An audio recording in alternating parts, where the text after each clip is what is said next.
Assalamualaikum warahmatullahi ta'ala wabarakatuh. Alhamdulillahi rabbil alamin. Wassalatu wassalamu ala rasulina Muhammadin wa ala alihi wa sahbihi ajma'in. Allahumma aghnina bil ilmi wa zayyinna bil hilmi wa akrimna bit taqwa wa jammilna bil afiyati ya arhamar rahimin. Rabbi shrah li sadri wa yassir li amri wahlul 'uqdatam min lisani yafqahu qawli.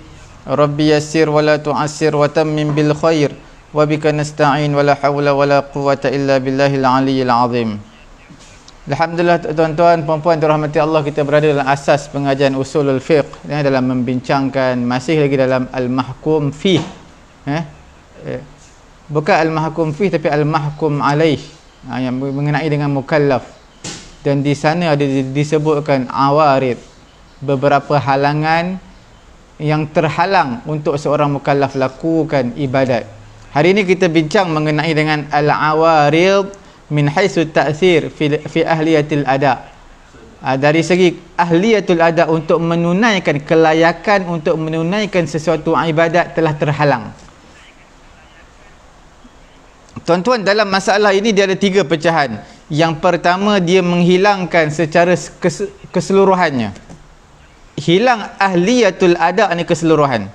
Satu lagi, dia tak hilang seluruhnya tetapi dihilang sebahagian. Itu yang kedua.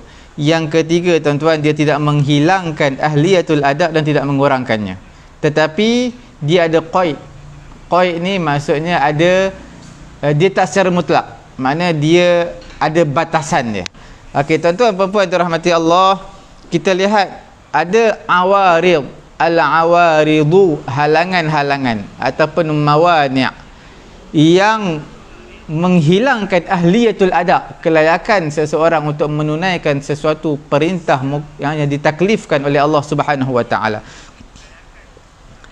Okey, tuan-tuan puan-puan yang dirahmati Allah, antaranya adalah kita panggil ahliyatul, kita panggil disebabkan oleh fuqdanul aqal.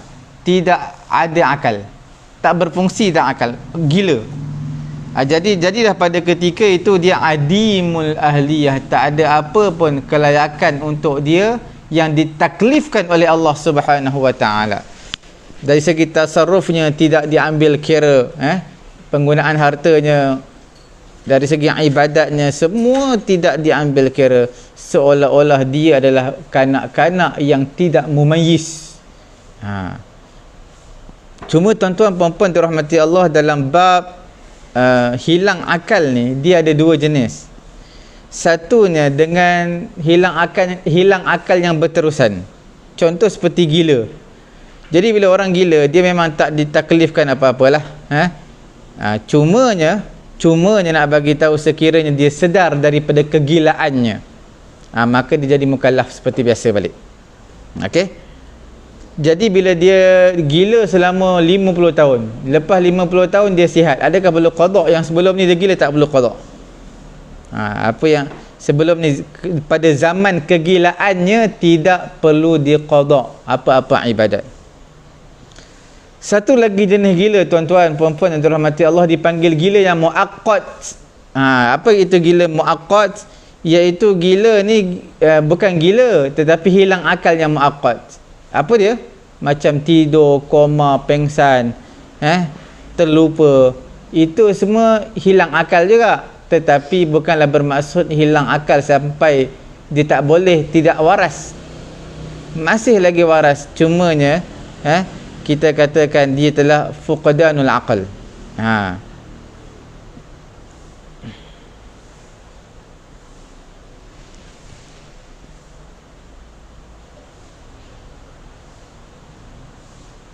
Cuma tuan-tuan puan-puan yang dirahmati Allah Subhanahu wa taala, orang yang tidur hilang akal juga, tak ada akal, dia tidur, koma dan sebagainya, maka tidaklah ditaklifkan dia apa-apa dan tidak berdosa pun ke atasnya sekiranya dia meninggalkan ibadat pada ketika dia sedang uzur.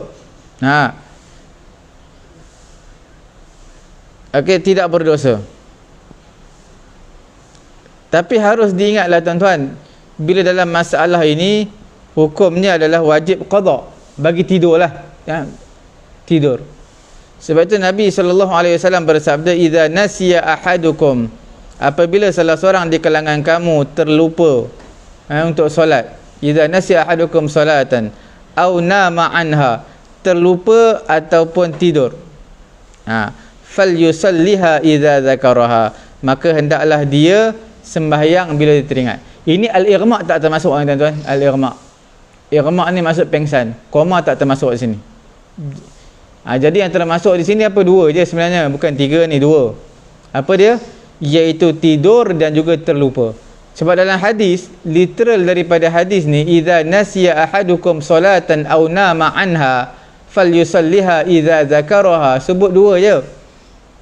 Tidur dan juga lupa. Adapun ighma', dia hilang akal juga, tapi dia tak wajib qada. Dia seolah-olah seperti gila. Okey, walaupun gila tu berbentuk kita panggil mustamir, berterusan. Gila yang berterusan. Tapi koma ni seolah-olah macam gila juga, tapi dia tak berterusan lah, sebab dia koma mungkin ditidurkan sebulan, seminggu. Okey, tuan-tuan perempuan yang dirahmati Allah Subhanahu Wa Taala. Ada juga di sana dipanggil al-awarid, halangan-halangan yang mana tidak menggugurkan kesemuanya. Tak gugur kesemuanya. Kesemuanya apa tu?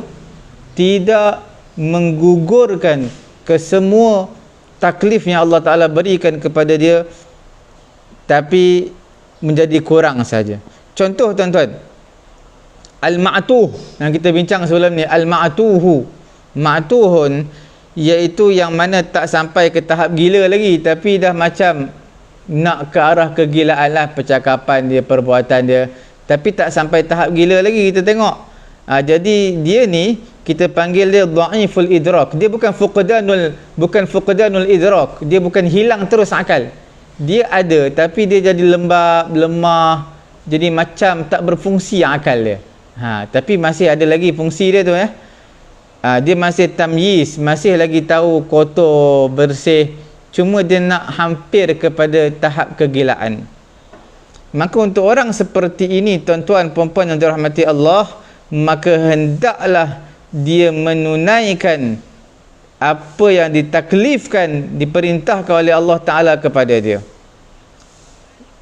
Cuma dia akan bal tanqusu hadhil ahliyah, bahkan ada benda yang dia tak boleh buat, kekurangan bagi orang ma'tuh ni. Apa dia? Iaitu segala tasarruf, penggunaan harta dia untuk manfaat diri dia sesuatu boleh, sah, tapi untuk memudaratkan diri dia tidak sah. Dia seolah-olah dihukumkan seperti budak mumayyiz.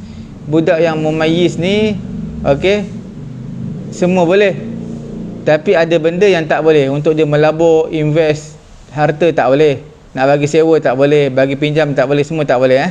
Tapi untuk dia terima ada possibility boleh. Okey. Kemudian tuan-tuan, al-awarid yang ketiga adalah al-awarid la tuzilu ahliyatul ada, yang tidak menghilangkan kelayakan ada, al-ahliyatul ada, dan tidak mengurangkan juga. Tapi ada qaidnya lah. Kalau tuan-tuan ingat, ini semua adalah kesimpulan daripada kita bincangkan sebelum ini. Apa dia? Seperti orang safah, orang safih. Safih ni apa? Orang yang ditimpa dengan penyakit safah, bodoh, lembab. Okey. Lagi orang yang mabuk. Mereka ini orang yang safih dah balik, orang yang bodoh tak adalah balik, dah berakal. Akal tu ada bagi dia, balik, berakal, cumanya dia lembab. Jadi itu termasuk di dalam bab taklif, semua ada kepadanya, cuma yang tidak ada adalah dalam bab yang memudaratkan orang lain ataupun memudaratkan dirinya sendiri. Terutama dalam bab muamalat lah, dia berkaitan dengan harta. Bab tabarruk, nak bagi sedekah, nak bagi wakaf, semua tak sah, tapi terima sah. Okey, tuan-tuan perempuan dirahmati Allah Subhanahu Wa Taala, sekarang ni insya-Allah kita akan masuk dalam bab yang baru tuan-tuan. Kalau tuan-tuan perhatikan sebelum ini kita telah bincang panjang lebar apa itu al-hakim. hakim. Apa itu al-mahkum fih? Perbuatan mukallaf. Apa itu al-mahkum alaih? Mukallaf itu sendiri.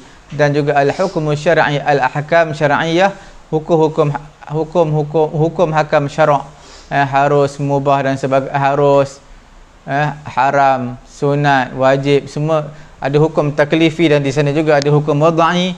Semua kita telah bincangkan secara panjang lebar, dan kita tutup tirai pengajian kita yang sebelum ini mengenai dengan perkara-perkara tersebut. Alhamdulillah tuan-tuan, pada hari ini sama-sama kita akan tengok dalil-dalil syarak. Tuan-tuan, puan-puan yang dirahmati Allah Subhanahu wa taala,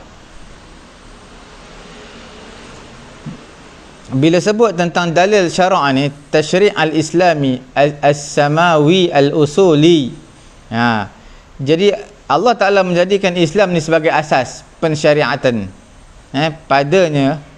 Pada agama Islam, pada asas pensyariatan semua milik Allah Subhanahu wa taala saja. Dia yang menghukumkan haram, halal dan sebagainya. Seperti mana kita sebutkan sebelum ini dalam firman Allah, inil hukmu illa lillah. Okey. Oleh yang demikian, seorang Muslim, seorang orang Islam tak boleh menghukum sesuatu perkara melainkan hukum tersebut disandarkan kepada Allah Subhanahu wa taala, sama ada melalui nas daripada hadis ataupun Al-Quranul Karim. Cuma tuan-tuan, puan-puan yang dirahmati Allah, bila sebut term al-mustalahat, okey, al-masadir, masadir iaitu sumber-sumber, okey. Ulama-ulama usul bila sebut tentang sumber dalam mengeluarkan hukum, dia ada term ataupun istilah dalil hukum hakam ni. Antaranya dipanggil sebagai apa? Adillatul ahkam. Adillatul ahkam. Ataupun dipanggil juga sebagai usulul ahkam. Dipanggil juga sebagai usulul syariah. Dipanggil juga sebagai masadirut tasyri'. Ini semua term-term ataupun istilah-istilah yang maknanya sama. Tuan-tuan, kita lihat pada hari ini insya-Allah mengenai dengan ada beberapa pembahagian ni mengenai dengan masdar, sumber pensyariatan ni. Kita lihat pada bahagian yang pertama, dalam sumber pensyariatan ini ada dipanggil nas, nas teks daripada Quran ataupun hadis. Satu lagi dipanggil ijtihad. Okey, itu bahagian yang pertama. Kemudian bahagian yang kedua kita nak bincang selepas ini, masdar ini dengan mengikut kepada sumber yang kita akan bincangkan, adakah dia daripada naqal ataupun aqal, naqlun ataupun aqlun. Naqlun Quran hadis, akal adalah logik. Okey, tuan-tuan, kita akan bincang. Dan yang ketiganya dipanggil sebagai masadir hasba istiqlaliha bil hukm ila masadir asasiyah wa masadir tabaiyah. Kita akan lihat pengiktibaran hukum yang ada kaitan dengan sumber asas dan juga sumber tabak yang ikut. Kita akan bincang insya-Allah. Tuan-tuan, lihat yang pertama dahulu. Bila sebut tentang masdar, sumber, iaitu Allah Ta'ala menurunkan daripada wahyu ni, dia merangkumi dua perkara yang asas, yang utama, iaitu dipanggil al-kitabu was sunnatu. Al-kitab adalah Al-Quranul Karim, As-Sunnah adalah Al-Hadis An-Nabawi. Itu adalah asas paksi utama dalam pensyariatan, dalam pensyariatan Islam. Okey. Ada pun baki yang lain selain daripada Quran dan juga hadis, maka dipanggil dia sebagai, dia bukan masdar asasi, tetapi dia adalah masdar tabai. Okey tuan-tuan, dia tabi'atun lin nusus.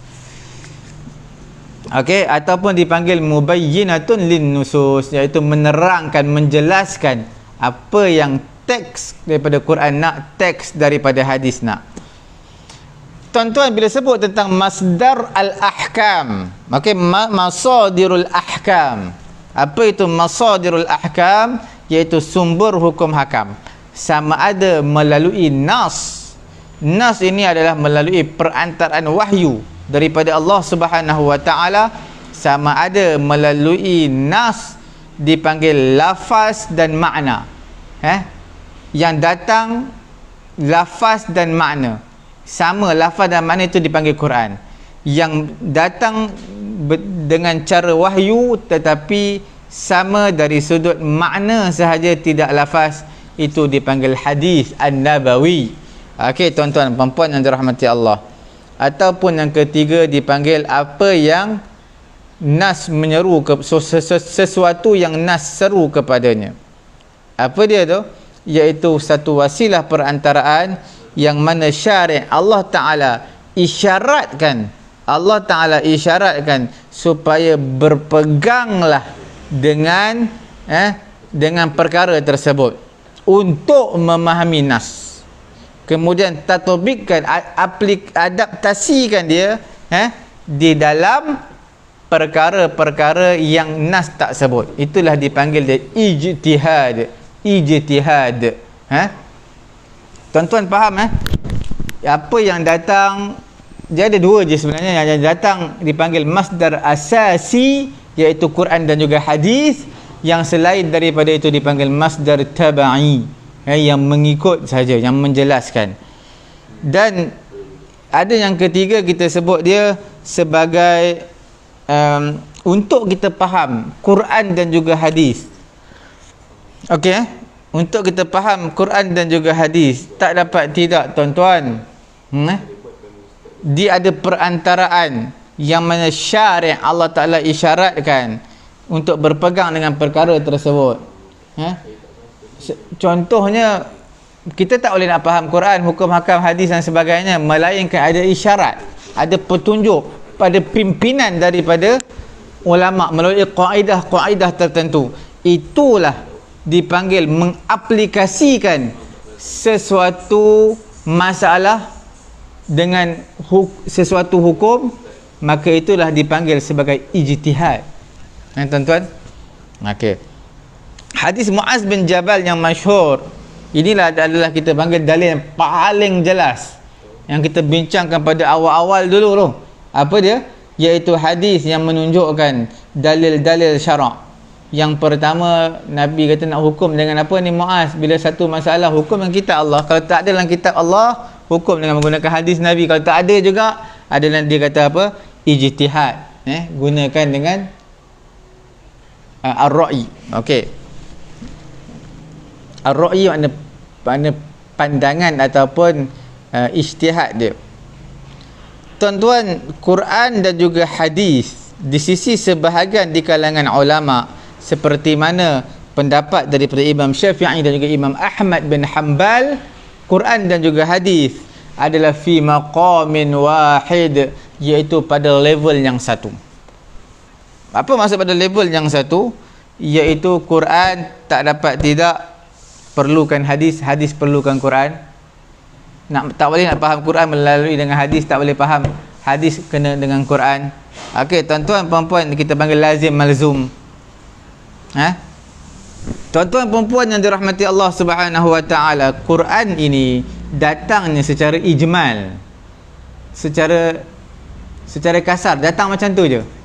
Wa aqimus solah wa atuz zakah, tunaikan solat, tunaikan zakat. Okey, cuma Quran tak dapat untuk memberi faham kepada manusia, melainkan dengan pertolongan bantuan daripada hadis Nabi SAW, dipanggil sebagai mubayyin ataupun mufassir, menerangkan, menjelaskan. Hadis ni menjelaskan, menerangkan hukum di dalam Al-Quranul Karim. Okey tuan-tuan, Quran dan juga sunnah adalah daripada nususus syari', nas syariat. Ijtihad ini, dia adalah satu perkara yang kita perlu berpegang dengannya. Okey, oleh kerana demikian, tak dapat tidak, ijtihad ini kenalah mutabiqan li nususi syari', kenalah dia bertepatan, bersesuaian dengan nas syari', nas daripada Allah Subhanahu wa taala, tidak mukhalif, bertentangan dengan nas daripada Allah Subhanahu wa taala. Tuan-tuan, sebenarnya kalaulah kita kata ijtihad ni bukan nas, memang betul bukan nas, tetapi dia adalah mutabiqun lin nusus, dia adalah satu perkara yang diambil asalnya daripada nas. Okey, sebab sesuatu ijtihad yang bertentangan dengan Quran ataupun hadis, itu kita tak panggil ijtihad. Ijtihad tersebut tidak diambil kira. Ijtihad seseorang diterima pakai adalah bila mana bertepatan dengan kehendak Quran dan juga hadis. Okey, tuan-tuan, yang perbahasan kedua kita nak bincang mengenai dengan dia aqliyah dan juga naqliyah. Masdar ni ada masdar naqli dan juga aqli. Tuan-tuan, bila sebut tentang masadir, al-masadirun naqliyah, okey, masdar naqli, apa dia? Adalah sumber dia adalah wahyu. Itu naqal. Dia merangkumilah Quran dan juga hadis dan juga syar'u man qablana, syariat umat sebelum kita. Yang kedua dipanggil masadir al-masadirul aqliyah, sumber-sumber akal. Sumber akal inilah dipanggil al-ijtihad bir-ra'yi, iaitu ijtihad dengan ra'yi, dengan pendapat. Okey, tuan-tuan lihat masadir aqliyah, dia merangkumi ijma'. Ijma' pun adalah aqliyah juga, ijma' di kalangan ulama. Cuma ijma' ni dia ada macam-macam ijma'. Jadi a'lal maratib, level yang tertinggi dalam ijma' dipanggil apa? Ijma' as-sahabi. Ijma' sahabat Nabi radhiyallahu taala anhum. Okey, makna bila sebut tentang ijma' sahabi, semua sahabat bersepakat, bermuafakat dalam sesuatu isu. Mana jawapan mereka samalah, jawapan mereka sama. Bila sebut tentang qaulus sahabi, itu kita panggil al-masadir aqliyah. Sebab apa dipanggil al-masadirul aqliyah? Kerana tuan-tuan puan-puan yang dirahmati Allah Subhanahu wa taala, qaulus sahabi, perkataan daripada sahabat.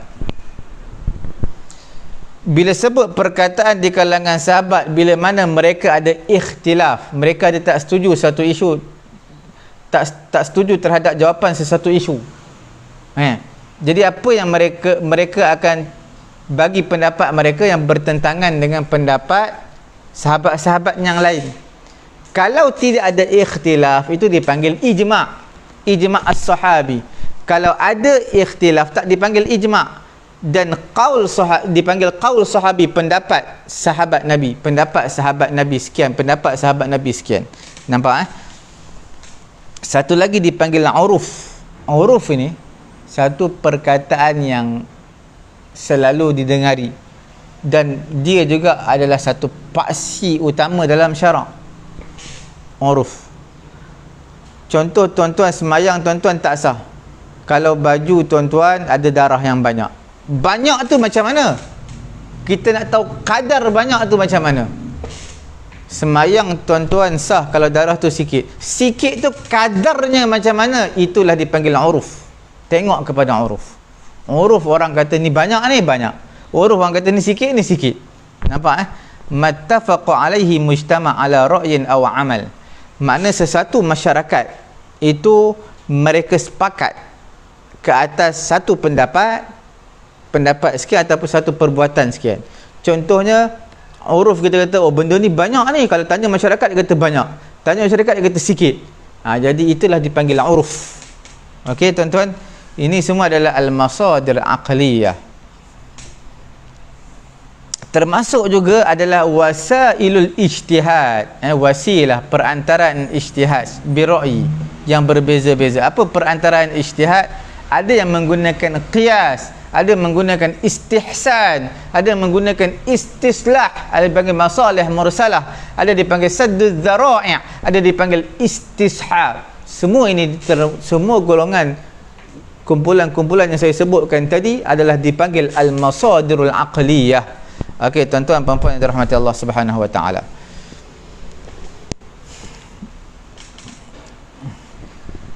Tuan-tuan, yang pembahagian ketiga ni ada masdar dipanggil masdar asasiyah, Quran dan juga sunnah. Satu lagi dipanggil masdar at-tabaiyah, al-masadir at-tabaiyah. Dia mengikut kepada nas sebagai menjelaskan, menerangkan nas daripada Quran dan juga hadis. Tuan-tuan puan-puan yang dirahmati Allah Subhanahu wa taala. Kita sebut sikit kesimpulan yang kita bacakan tadi. Okey.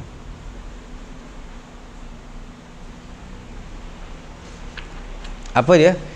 Ijma' ini adalah satu hujjah, mensabitkan satu hujjah.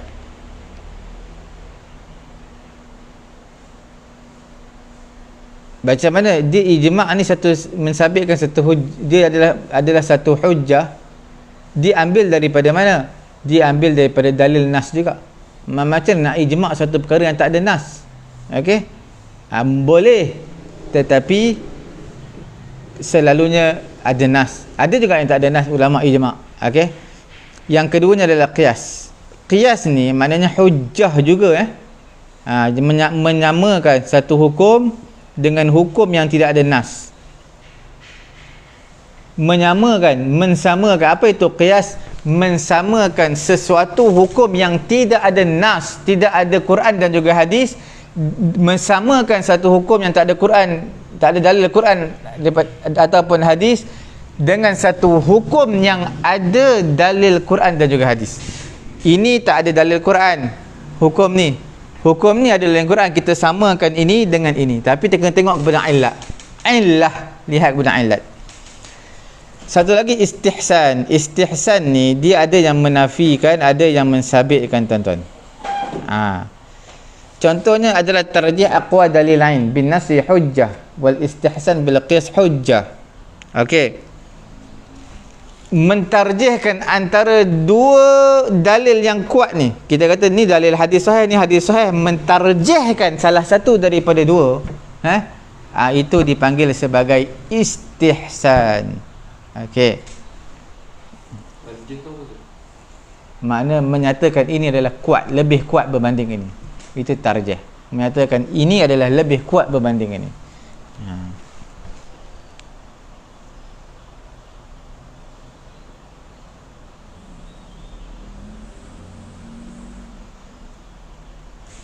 Sekiranya dia bertentangan dengan nas, istihsan tersebut tak diambil kira. Okey. Dengan syaratnya kita katakan tidak bertentangan dengan nas lah. Bertentangan dengan nas tak boleh ambil kira. Okey. Begitu juga perkataan sahabi. Perkataan sahabi bila sebut sesuatu tidak ada pada pandangan sahabat satu ruang li ra'yi untuk memberi pandangan, itu ada satu hujjah. Contohnya dia ceritakan tentang alam ghaib sahabat. Maknanya boleh ke dia kata dia dapat nukilan daripada mana? Dia cerita tentang alam ghaib. Alam ghaib ini makna cerita tentang cerita tentang malaikat ataupun cerita tentang apa? Dia cerita tentang perkara yang tidak ada ruangan untuk kita berfikir. Bukan ruang lingkup untuk dalam kotak akal fikiran manusia. Contoh malaikat. Macam mana kita nak tahu malaikat? Tak tahu. Tapi bila sahabat cerita tentang malaikat, maknanya dia ambil daripada Nabi SAW. Takkan dia nak cerita daripada pendapat dia? Tak boleh. Jadi pendapat sahabi yang tidak ada ruang untuk dia ijtihad, itulah satu hujjah dengan syarat tak bertentangan dengan nas. Tidak bertentangan dengan nas. Okey. Contoh kita kata malaikat. Malaikat ni hamba yang taat. Innal ladzina yastakbiruna an ibad innal ladzina malaikat apa? Innal ladzina inda rabbika la yastakbiruna an ibadatihi wa yusabbihunahu wa lahu yasjudun. malaikat ini orang makhluk yang dekat di sisi Allah, tak takabur. Kita kata ada orang, kalau ada ulama menyatakan takabur ni macam malaikat, tak boleh. Kalau ada sahabat kata, kalau ada sahabat kata takabur seperti malaikat, tak boleh, sebab bertentangan dengan nas. Nas kata malaikat tidak takabur, la yastakbiruna an ibadati, tak besar diri terhadap ibadat dia. Nampak? Jadi sahabat dia akan cakap suatu perkara yang mana tak bukan ruang untuk ijtihad, maka itulah sebenarnya perkataan diambil daripada Nabi, dengan syarat tak bertentangan dengan nas. Istishab dia adalah satu perkara yang mengekalkan tradisi yang sebelum ni, dengan syarat tidak menafikan nas. Makna keadaan ni kekal, asal seperti biasa, selagi mana tak bertentangan dengan nas. Tuan-tuan, di sana ada dipanggil masadir muttafaq alaih, al-muttafaq alaiha, ada al-masadir al-mukhtalaf fiha. Ada yang kita panggil sumber yang ulama berbeza pendapat dan ulama sepakat. Apa dia tu tuan-tuan? Kita lihat sekalipun ulama berbeza pendapat mengenai dengan sumber-sumber persyariatan, cuma perbezaan yang ada pada mereka ini adalah dari segi waqi', dari segi realitinya nampak macam berbeza dengan pandangan kasar mata kita. Tapi sebenarnya hakikatnya tak beza pun. Hakikat tak berbeza pun. Kerana mereka semua adalah bersepakat bahawasanya nas syarak daripada Quran dan juga hadis adalah masdarul awal. Al-masdarul awal itu adalah masdar asasi yang utama, Quran dan juga hadis. Selain daripada itu, hanyalah berkhidmat untuk Al-Quran, untuk faham Quran, untuk faham hadis. Selain daripada itu, sama jugalah seperti mana mereka berbeza pandangan pada sumber-sumber yang lain seperti istihsan, masalih mursalah. Hanyalah berbeza dari sudut syakli, gambaran tu, lukisan tu berbeza, tapi jalan-jalan yang sama sebenarnya. Okey, di kalangan mereka ada orang yang mana tidak mengiktibar, tidak kita panggil memulghakan, mengabaikan apa sumber ini, sebahagian sumber. Cumanya mereka mentatbikkan, mengadaptasikan fiqh dan mereka berpegang dengannya dalam masalah fiqh. Contoh mereka, Imam Syafi'i, mazhab Syafi'i, Imam Syafi'i sini tak berpegang dengan al-istihsan. Apa itu istihsan? Kita akan bincang panjang lebar insya-Allah. Istihsan Imam Syafi'i tak berpegang, tetapi ketika mengaplikasikan sesuatu jawapan kepada sesuatu hukum, maka dia gunakan juga istihsan. Nampak tak? Tapi tak berpegang. Jadi kita panggil dari segi aplikasi dia guna, cuma dari segi gambaran seolah-olah tak guna. Okey.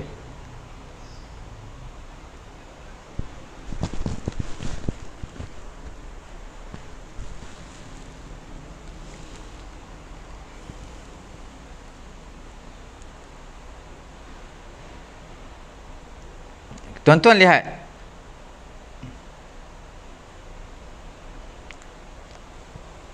masdar al-masadirut tasyri', pensyariat, sumber-sumber pensyariatan Islam ini terbahagi kepada dua. Satu dipanggil al-muttafaq alaiha.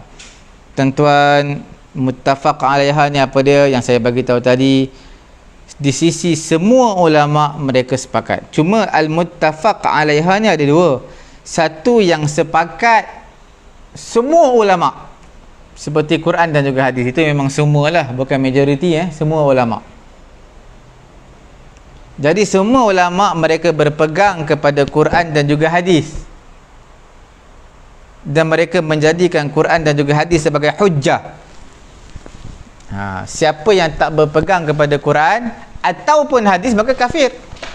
Jelas, itu kita panggil al-muttafaq alaiha, tapi di sisi semua ulama. Ada satu lagi al-muttafaq alaiha, tetapi bukan semua ulama Tapi di sisi jumhur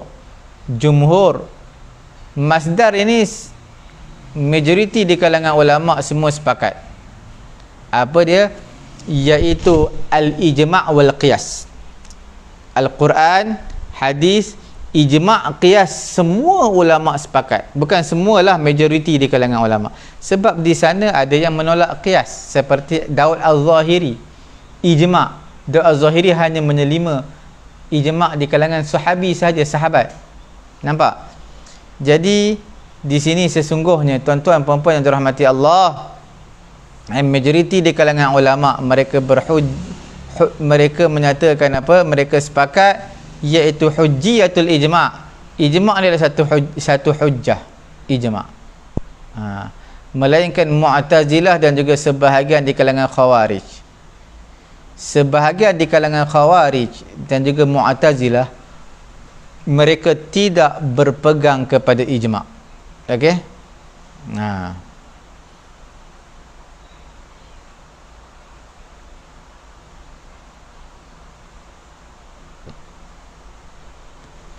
Khawarij ni siapa? Khawarij pengikut Sayyidina Ali, tuan-tuan. Dalam peperangan Siffin, tiba-tiba mereka telah memurtadkan diri mereka daripada menjadi pengikut Sayyidina Ali. Okey, mereka buat grup firqah mereka tersendiri, Khawarij. Asal daripada Sayyidina Ali mereka ni. Kemudian tuan-tuan, samalah juga qiyas. Qiyas ni adalah satu hujah di sisi majoriti di kalangan ulama. Cuma Daud Al-Zahiri dan juga Syiah Ja'fariyah, mereka tak berpegang dengan qiyas. Dalil-dalil yang empat yang disepakati di kalangan ulama, di atas martabat level masing-masing, iaitu yang pertama Quran, yang kedua adalah Al-Hadis, yang ketiga adalah ijma', dan yang keempatnya adalah qiyas. Okey tuan-tuan, puan-puan yang dirahmati Allah Subhanahu Wa Taala, apabila datang satu perkara, berlaku suatu situasi, dalam satu situasi, dilihat yang pertama kepada Quran, ada tak ayat Quran mengenai perkara ini? Jika tak ada, tengok pula kepada hadis, ada tak? Jika tidak ada, rujuk pula kepada ijma'. Jika tidak ada, maka lihat kepada qiyas. Okey, qiyas. Itu dalil yang disepakati lah, terutamanya mengikut majoriti di kalangan ulama, empat mazhab semua sekalian terima. Okey, dalil yang mengikut tertib Quran, hadis, ijma', qiyas ini adalah berdasarkan hadis Muaz bin Jabal yang sangat masyhur yang kita bincang pada awal-awal dahulu. Okey. Al-Quran yang pertama, Al-Hadis yang kedua, yang ketiga dipanggil sebagai apa? Al-Ijtihad. Ijma' Al-Ijtihad. Al-Qiyas Al-Ijtihad. Okey, tuan-tuan puan-puan yang dirahmati Allah Subhanahu Wa Taala. Kemudian sebahagian di kalangan mereka ulama, mereka mengisyaratkan kepada ayat yang merangkumi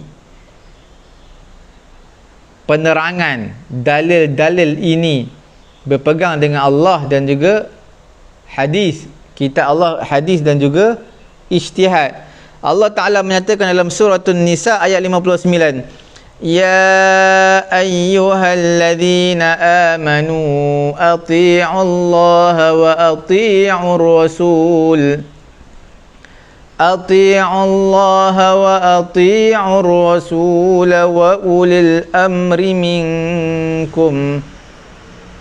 فَإِن تَنَازَعْتُمْ فِي شَيْءٍ فَرُدُّوهُ إِلَى اللَّهِ وَالرَّسُولِ إِن كُنتُمْ تُؤْمِنُونَ بِاللَّهِ وَالْيَوْمِ الْآخِرِ ذَلِكَ خَيْرٌ وَأَحْسَنُ تَأْوِيلًا. Wahai orang beriman, taatlah kepada Allah, taatlah kepada Rasul dan juga ulil amri. Jika berlaku tanaza'tum, perbalahan terhadap suatu isu, farudduhu ila Allah, kembalikanlah isu tersebut kepada Allah dan juga Rasul. Al-Quranul Karim, tuan-tuan nampak, beramal dengannya, wal amalu bihi huwa bi ta'atihi ta'ala. Macam mana kita nak beramal dengan Quran? Taat kepada Allah kerana perintah Allah ada dalam Quran. Wa ati'ur rasul, taat kepada Rasul. Bagaimana kita nak beramal dengan sunnah an-nabawiyah? Dengan cara kita taat kepada Nabi sallallahu alaihi wasallam. Wa ulil amri minkum, ijma' ulil amri, iaitu ulil amri pada syariat ini adalah ahlul ilmi wal ijtihad, orang yang mempunyai ilmu, orang yang boleh berijtihad, layak untuk berijtihad. Macam mana kita nak praktis perkara tersebut? Dengan cara kita taat kepada ulil amri, pemerintah. Apa yang dikeluarkan oleh ulil amri, maka itu dipanggil ijma', kerana sepakatnya mereka dalam perkara tersebut. Nak gezet satu perkara kena sepakat. Kerana hukum khilaf akan datang selepas daripada demikian. Mana mungkin contohnya kita katakan satu isu ni hukumnya ada A, B, C. Jadi bila mana digezetkan oleh Jabatan Agama Islam, pejabat mufti menyatakan ini adalah A, maka terangkatlah khilaf B dan juga C, tak ada. Okey?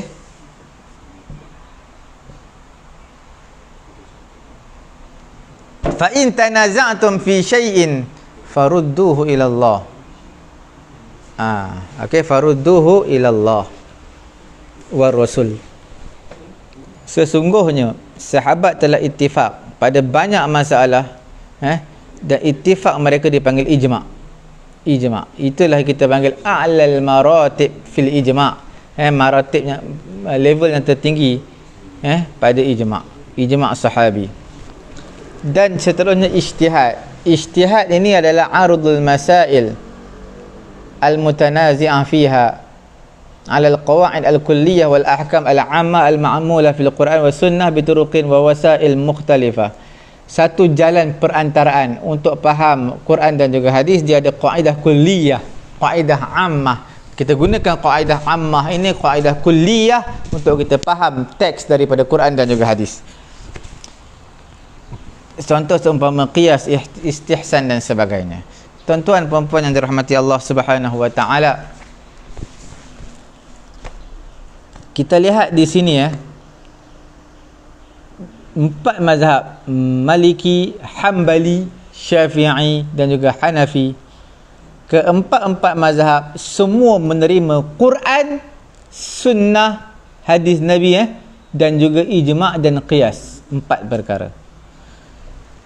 Cuma tuan-tuan, nanti kita akan bincang panjang lebar ni mengenai dengan satu persatu insya-Allah, apa itu Quran, apa itu hadis, apa itu ijma', apa itu istihsan. Istihsan ini tiga mazhab, Hanafi, Maliki, Hambali semua terima. Cuma istihsan dalam mazhab Syafi'i dia tidak terima. Tidak terima. Okey? Tapi tuan-tuan, huraian ni sedikit panjang, perlukan diperincikan. Dia tak terima bukan tak terima terus, tapi ada qaid-qaidnya. Okey. Al-masalih mursalah, mazhab Maliki terima, mazhab Hambali terima. Cuma masalih mursalah ini dalam mazhab Syafi'i kita dan juga Hanafi tidak terima, tapi bukan secara mutlak, bukan secara total tak terima langsung, tidak. Ada pemerinciannya. Saddu dzara'i', tutup pintu-pintu sebelum sampai kepada kejahatan yang lebih teruk. Dalam mazhab Syafi'i tak ada, dalam mazhab Syafi'i tidak ada kaedah saddu dzara'i'. Dalam Hanafi pun tak ada. Yang ada Maliki dan Hambali. Al-uruf, uruf ni Hanafi dan juga Maliki ada, diguna pakai. Cuma dalam mazhab Syafi'i kita dan juga Hambali,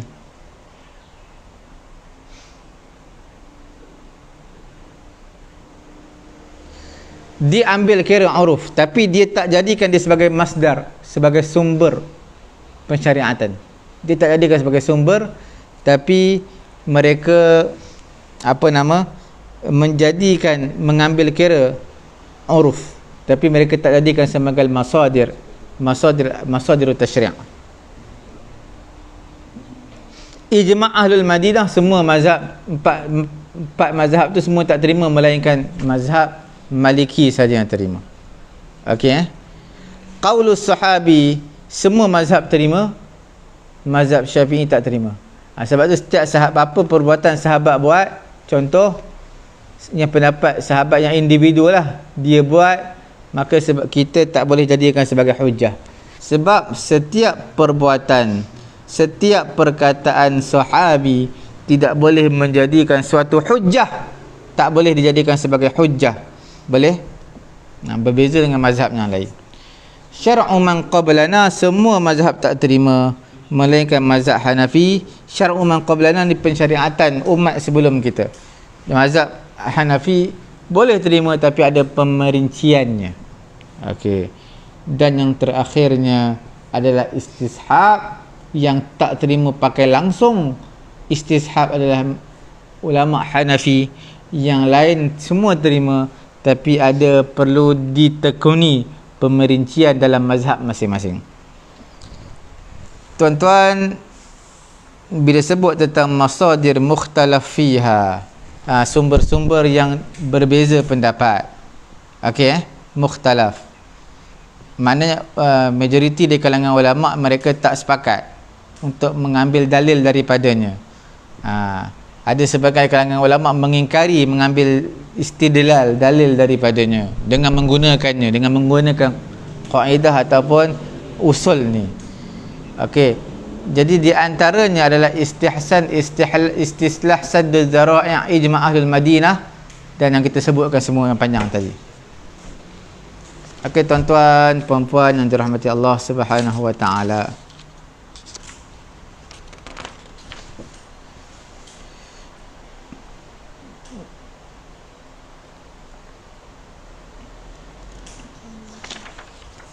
Cukup sekadar ini tuan-tuan, puan-puan yang dirahmati Allah. Lepas ini insya-Allah kita akan huraikan sedikit mengenai apakah perbezaan antara nas syara' dan juga maqasidut syariah, dan juga maqasid syara'. Maqasid syara' dan juga nas syara'. Kita akan huraikan insya-Allah. Selepas daripada itu tuan-tuan, kita akan terus masuk dalam bab hujah yang pertama, dipanggil Al-Quranul Karim.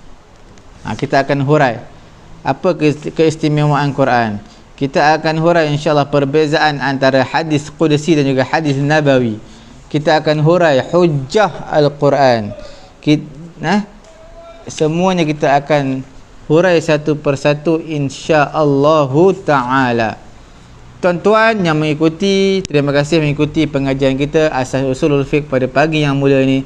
Jangan lupa tuan-tuan tekan sama-sama butang share untuk memanfaatkan pengajian kita pada pagi yang mulia ni, dan juga tuan-tuan yang terlepas belajari YouTube, terlepas belajari mengikuti siaran langsung kami pada pagi yang mulia ini, boleh terus belajari page Facebook kita Pusat Tahfiz At-Taqwa, dan juga boleh pergi ke YouTube kami Pusat Ilmu At-Taqwa. InsyaAllah di sana admin dah listkan, dah senaraikan playlist. Tuan-tuan boleh pilih yang mana tuan-tuan puan-puan nak. InsyaAllah tuan-tuan puan-puan yang dirahmati Allah, kita bertemu lagi esok. Semoga Allah Ta'ala memberi manfaat istifadah pada pengajian kita pada pagi yang mulia ini. Subhanallahumma wa bihamdihi, subhanakallahumma wa bihamdika, ashhadu an la ilaha illa anta, astaghfiruka wa atubu ilaik.